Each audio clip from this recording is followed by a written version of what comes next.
11 এর সমস্ত পরীক্ষা প্রায় শেষাগত। তোমরা খুব ভালো পরীক্ষা দিয়েছো। আচ্ছা, একটু যদি খারাপ হয় সমস্যা নেই। কারণ হচ্ছে কি, সবাইকে ক্লাস 12 এ তুলে দেওয়া হবে। হ্যাঁ, আমি বলছি প্রত্যেকটা স্কুলে সবাইকে ক্লাস 12 এ তুলে দেওয়া হবে। এইবার কিন্তু ক্লাস 12 এ তোমাকে বাইরে গিয়ে পরীক্ষা দিতে হবে। আর বোর্ডের পরীক্ষা নিশ্চয়ই বুঝতে পারছো একটু তো কড়াকড়ি হবে তোমার স্কুলের থেকেও। আরেকটা বিষয় কি রয়েছে, উচ্চ মাধ্যমিকের রেজাল্টটা ভীষণ ভীষণ ভীষণ গুরুত্বপূর্ণ। আমি সবসময় বলে থাকি মাধ্যমিকের থেকে উচ্চ মাধ্যমিকের রেজাল্টটা ভীষণ গুরুত্বপূর্ণ।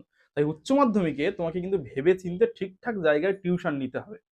আমাদের প্রতিষ্ঠানের কথা এবার একটুখানি বলি। আমাদের একটা অফলাইন প্রতিষ্ঠান রয়েছে স্মার্ট টিউটোরিয়াল হাব নামে, যুগদিয়া জব্বার ডাক্তারখানার মোড়ে। যদি তুমি সেখানে অ্যাডমিশন নিতে চাও, আমরা আর্টস গ্রুপের সমস্ত সাবজেক্ট এখানে পড়িয়ে থাকি, বাংলা ইংলিশ তো আছেই তার সঙ্গে। এখানে যদি তুমি অ্যাডমিশন নিতে চাও, চটপট করে ডিসক্রিপশন থেকে আমাদের নম্বর নিয়ে যোগাযোগ করো। আমরা অনেক অনেক নতুন নতুন পদ্ধতিতে পড়াশোনা করব, যেমন আমরা সমস্ত টেক্সট বই তোমাকে খুঁটিয়ে পড়াবো, সমস্ত কনসেপ্টগুলো ক্লিয়ার করাবো। প্রতিদিনের তোমার জন্য মক টেস্টের সিরিজ তোমাকে পাঠাবো টেলিগ্রামে। সেখান থেকে যে সাবজেক্ট তুমি পড়ে বাড়ি যাচ্ছ তার প্রশ্ন যাবে, সেগুলো তুমি উত্তর করে আমাদেরকে পাঠাবে। আমরা চেক করে জানিয়ে দেবো। একটা চ্যাপ্টার শেষ হওয়ার সঙ্গে সঙ্গে আমাদের তোমাদের জন্য 4টে মক টেস্ট থাকছে। সামান্য সময় তোমরা টিক দিয়ে আমাদেরকে জমা দিয়ে দেবে। আমরা সেগুলো চেক করে তোমাদেরকে রেজাল্টটা জানিয়ে দেবো। অর্থাৎ আমরা চাইছি, যদি তুমি ঠিকঠাকভাবে প্রস্তুতি নিতে চাও, তাহলে স্মার্ট টিউটোরিয়াল হবে এসো।